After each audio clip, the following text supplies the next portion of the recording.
جبھی تو اللہ تعالیٰ نے اعلان فرمایا کلو نفس ذائقۃ الموت، ہر نفس کو موت کا مزہ چکھنا ہے۔ موت سے کس کو رستگاری ہے؟ آج وہ تو کل ہماری باری ہے۔ موت ایک ایسا اٹل قانون ہے جس قانون کے مقابلے میں ہر ایک جاندار کو آنا ہی ہے۔ موت ایک ایسا پل ہے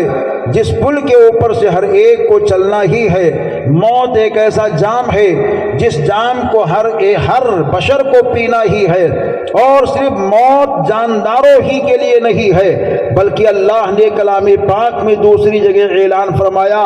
کلو من علیہا فان ویبقى وجہ ربک ذو الجلال والاکرام، ساری کائنات کے لیے فنا ہے،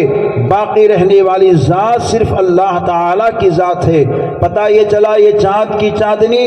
یہ سورج کی روشنی، یہ زمین کی پستی، یہ آسمان کی بلندی اور یہ پہاڑوں کی بلندی، یہ دریا کی روانی، یہ موجوں کی طغیانی، سب کے لیے فنا ہے، باقی رہنے والی ذات صرف اللہ تعالی کی ذات ہے۔ اور اللہ تعالی اپنے حبیب کا چرچا کرتا ہے، اور جب اللہ تعالی حبیب دو جہاں کا چرچا کر رہا ہے تو اس سے یہ بات ظاہر ہو گئی ہے کہ خدا کی ذات باقی ہوگی اور مصطفیٰ کی بات باقی ہوگی۔ جبھی تو لوگوں نے روکنے کی بہت کوشش کی تھی، مگر ہم سب کے امام نے کہا تھا مٹ گئے مٹتے ہیں مٹ جائیں گے آدھا تیرے، نہ مٹا ہے نہ مٹے گا کبھی چرچا تیرا۔ نبی یہ دو جہاں کی بات کل بھی ہو رہی تھی، آج بھی ہو رہی ہے، اور صبح قیامت تک ہوتی رہے گی۔ موت جب آتی ہے تو حال کیا ہوتا ہے کسی کو معلوم نہیں ہے۔ آج ہمیں جب موت کی بات سننے کو ملتا ہے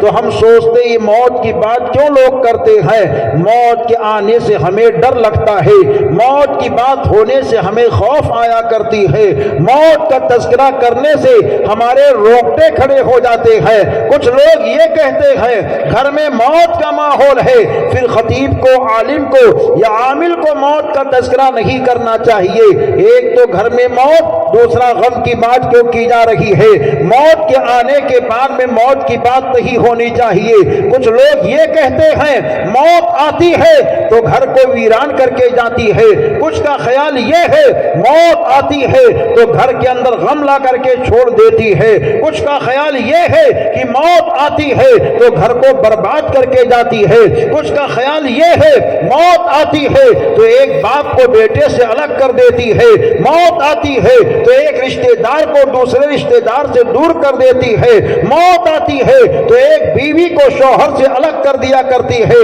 لیکن اے نبی کے دیوانوں، یہ موت کسی کے گھر کو ویران کرنے نہیں آتی ہے، یہ موت کسی باپ کو بیٹے سے دور کرنے نہیں آتی ہے، موت کسی بیٹی کو ماں سے الگ کرنے نہیں آتی ہے، بلکہ موت آتی ہے تو ایک عاشق کو نبی پاک کا دیدار کرانے آتی ہے، ایک امتی کو نبی پاک کے چہرے کا دیدار کرانے آیا کرتی ہے۔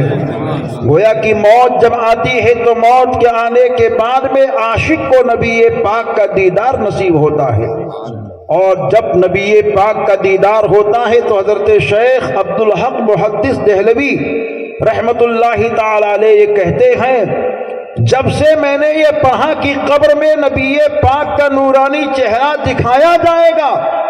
تو کہتے ہیں میں روزانہ دعا کرتا تھا اے مولا مجھ کو جلد موت دے تاکہ میں اپنی آنکھوں سے نبی دو جہاں کا نورانی چہرہ دیکھ لوں۔ تو موت ایک ایسی چیز ہے کہ اس موت کے آنے کے بعد میں دیوانوں کو نبی پاک کا نورانی چہرہ دکھایا جاتا ہے،